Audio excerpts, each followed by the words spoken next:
নমস্কার। গতকাল সারাদিন বিরোধীদের অনেক কান্নাকাটি শুনলাম।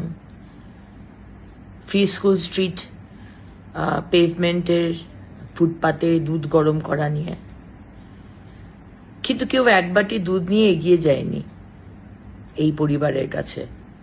সবাই রাজনীতির আগুনে রুটি সেকেছে। অবশ্যই এক্সপেক্ট করব কি করে, যারা 28 বছর কংগ্রেস, 34 বছর সিপিএম আর 15 বছর তৃণমূল কংগ্রেস, যারা মানুষের শুধু অ্যাডভান্টেজ নিয়েছে, মানুষকে ঠকিয়েছে, যারা অপারেশন সানশাইন করেছে, আর 15 বছর তৃণমূল তো মানবিকতা কাকে বলে সেটা তো তারা বাংলার মানুষকে ভালোই দেখিয়েছে, আমাকে আলাদা করে বলার কিছু নেই।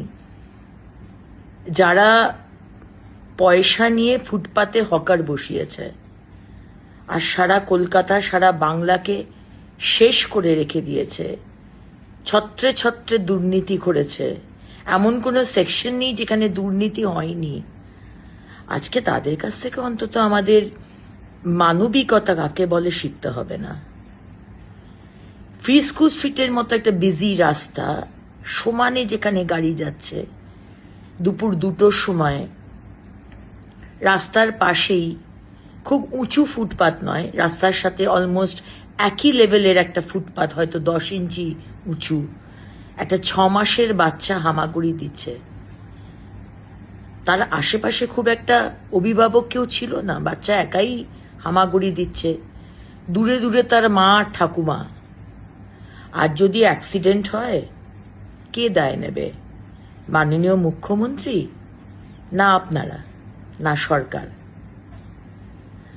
আজকে ওই ফুটপাতের মধ্যে কেরোসিন স্টোভে 1 গামলা দুধ জাল দেওয়া হচ্ছে। 1 গামলা দুধ ওই 6 মাসের বাচ্চা খাবে?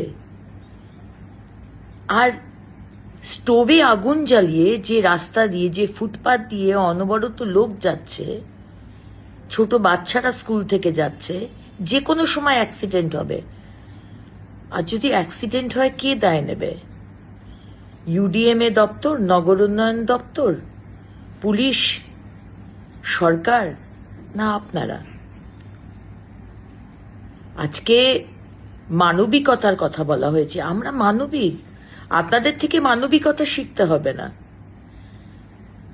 এই ঘটনার 5 দিন আগে আমাদের সমস্ত চেম্বার্সদের সাথে মিটিং হয়েছে, খবর নিয়ে নিতে পারেন, যেখানে স্লাম ডেভেলপমেন্ট, স্লাম রিহ্যাবিলিটেশন বলে একটি প্রোগ্রাম আছে। 5টা টাওয়ার যদি ইকোনমিক উইকার সেকশনের জন্য তৈরি করেন, ফ্রিতে দেন, তাহলে 5টা, যারা যে টাওয়ার বিক্রি করতে পারবেন, যে ফ্ল্যাট বিক্রি করতে পারবেন, সেইটা করে সরকার জমি দেবে, এরকম একটি প্রোগ্রাম, সেটার বিষয়ে আমরা আলোচনা করেছি। কারণ আমরা স্লাম রিলোকেট করতে চাই। এই পরিবারকে আগেও বলা হয়েছে, আপনারা নিজের বাড়িতে চলে যান, হোমে থাকুন। এই ক্যামেরাতেই তো মহিলা বলছেন আমাকে, আমি ধাপাতে থাকি। আচ্ছা বলুন, ধাপাতে যদি থাকেন, তাহলে পার্ক স্ট্রিট, ফ্রি স্কুল স্ট্রিটের ফুটপাতে এসে দুধ জাল দিচ্ছেন কেন? বারবার বলার পরেও। এই মহিলার ছেলে সামনের কর্ণানী ম্যানশনে কাজ করত, সেখান থেকে চুরি করার দায় তাকে ছাড়িয়ে দেওয়া হয়। এগুলো নয় ছেড়েই দিলাম, কিন্তু একটা ফুটপাত না বড় লোকের না গরিব মানুষের, ফুটপাত মানুষের জন্য। সুপ্রিম কোর্ট তার রায় দিয়েছেন, ফুটপাতকে মানুষের চলাফেরার জন্য ফ্রি রাখতে হবে। আমরা যে বিশাল ম্যান্ডেট নিয়ে এসেছি, আমি বুঝতে পারি বিরোধীদের খুবই অসুবিধা হচ্ছে, সহ্য করতে পারছে না, কিন্তু আমরা প্রতিশ্রুতিবদ্ধ। আমাদের যা যা বলা হয়েছে আমরা সেই প্রতিশ্রুতি রাখতে প্রতিশ্রুতিবদ্ধ।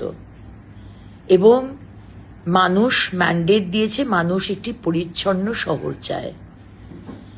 ইল্লিগাল পার্কিং যদি হাঁটাই, সেখানে আপনাদের প্রবলেম হচ্ছে, কেন ইল্লিগাল পার্কিং হাঁটানো হচ্ছে।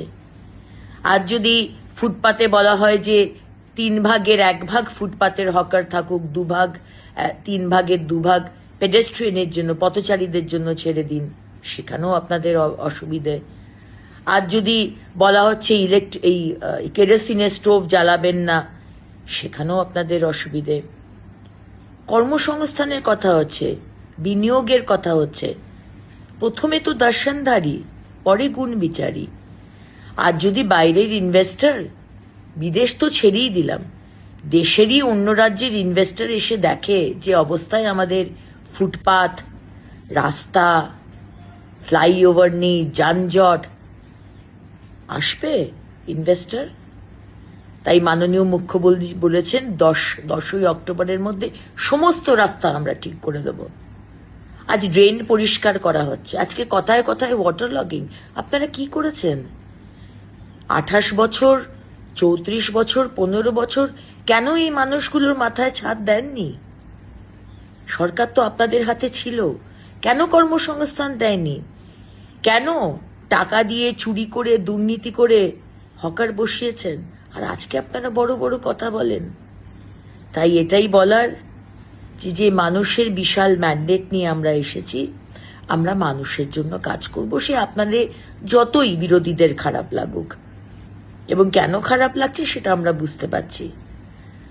মানুষ, ইললিগাল পার্কিং থাকবে না, ফুটপাথ পরিষ্কার পরিচ্ছন্ন থাকবে, মানুষ ইজিলি চলাফেরা করবে, স্লামদের জন্য আলাদা অ্যাপার্টমেন্ট হবে, আলাদা বাসস্থান হবে, প্রধানমন্ত্রীর আবাস যোজনা গ্রামীণ এবং আরবান আছে, সেখানে ব্যবস্থা করা হবে, স্লাম রিহ্যাবিলিটেশন স্কিম যেটা আছে তার মধ্যে ব্যবস্থা করা হবে, ইনভেস্টমেন্ট আসবে, ল্যান্ড পলিসিও হবে, আর ইজ অফ ডুইং বিজনেসও হবে। কিন্তু প্রথমে শহরটাকে, কলকাতা পশ্চিমবঙ্গের মুখ, জানলা, সেটাকে সুন্দর করতে হবে। আমাদের সবাইকে ডিসিপ্লিন হতে হবে, সবাইকে। একা একটা সরকারের পক্ষে সম্ভব নয়। আর বিরোধীরা, আপনারা কোনোদিন কাউকে, যে দলে ছিলেন, অন্য দলরা কোনোদিন কাউকে কাজ করতে দেননি, শুধু বিরোধিতাই করে গেছেন। অবশ্যই বিরোধিতা করবেন, কনস্ট্রাকটিভ বিরোধিতা করুন, ডিস্ট্রাকটিভ বিরোধিতা করবেন না, অনাবশ্যক সমালোচনা করবেন না। হ্যাঁ, আমি হয়তো চিৎকার করে বলেছি, সেটা হয়তো আমার আরেকটু সফটলি বা একটু বুঝিয়ে বলা দরকার ছিল।